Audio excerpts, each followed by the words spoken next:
Stories are powerful tools. Stories about us, our neighbors, our community, and our nation.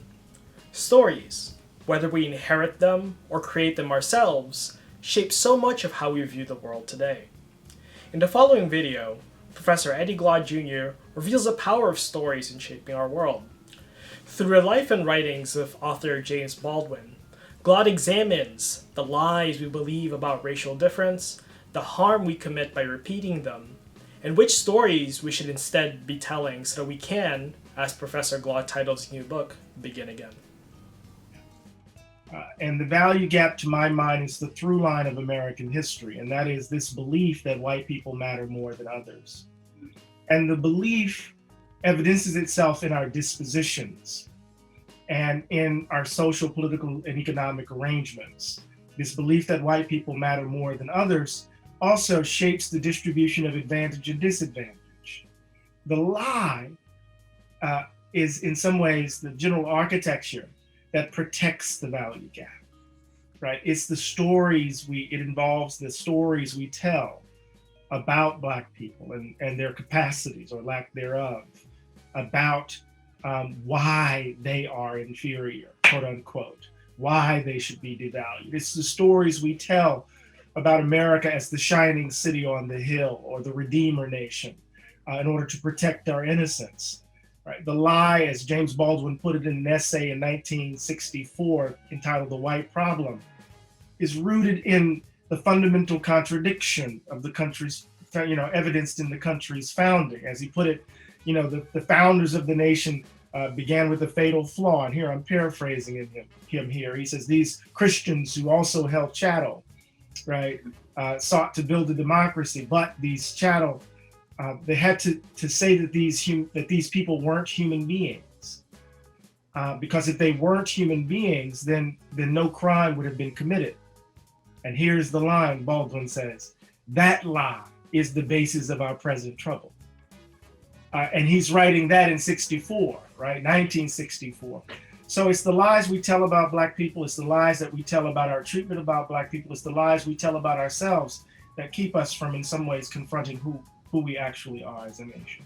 So the value gap distorts our characters such that we cannot become the kinds of people that democracies require. So we see over and over again how the value gap, right, leads people who embrace it to discard democracy in moments of reckoning. So Baldwin, even in the moment in which he embraces, and I put that in inverted commas, Black power, he wants to insist that the issue is a moral and ethical one. Because at the heart of it is, who do we take ourselves to be, right? And that question is a question that goes back to character formation. Baldwin is engaged in an interrogation of the very distortion of the self that flows from the lie, that then blocks the way to us as individuals and as a nation to being otherwise. I think at the heart of Baldwin's corpus is this view that any economic philosophy that presumes disposable people is suspect, to put it lightly. Any political ideology that presumes that people can be used and then discarded should be seen as a suspect.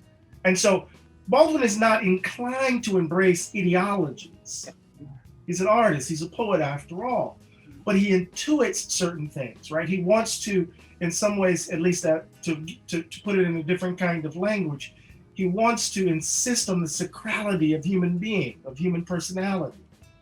And so if it is the case that human beings ought to be treated as sacred, then any economic or political philosophy that presumes, right, the opposite, he's going to bring critique to bear.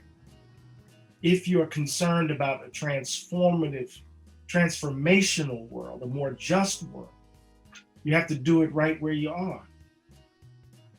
And that the meaning of America is not fixed forever and anon. Right? That we can actually wage battle over what this place signifies. let's envision a more just world right where we are. And if we build it, then America just is the name for it, as opposed to assuming that what America is set forever.